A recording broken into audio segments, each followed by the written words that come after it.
The business of the Birmingham Proof House, like its London counterpart, is to test guns.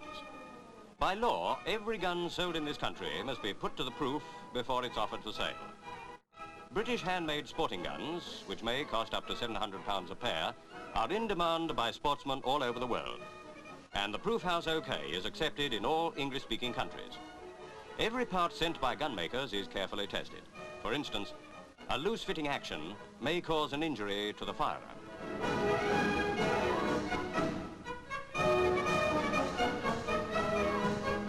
Here's the first test barrels face up to. A fused train of gunpowder is laid and the barrels are placed in position. They've been fitted with temporary breech plugs and loaded with a charge that's nearly double normal usage. Anyway, it's guaranteed to burst any barrel that isn't up to strength.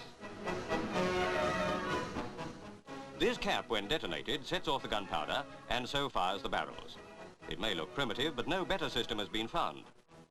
With door and windows closed, everything is now ready for the test.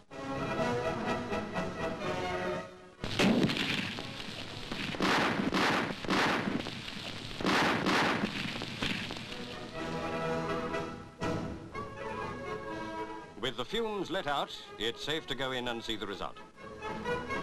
No, the others weren't blown to pieces. The recoil buried them deep in the sand bunker. Many kinds of guns have been tested here, including the first model of the new British .280 rifle.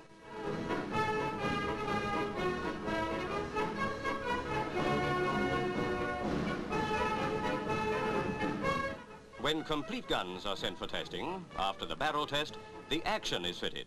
The gun loaded and locked in a travelling carriage which is sprung to take the recoil.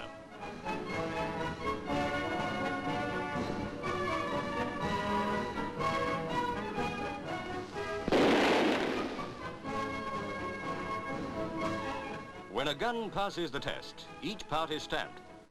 Besides gun makers, many owners send their guns for periodic check. If the Birmingham Proof House mark says it's okay, it won't be the gun's fault if you have an accident.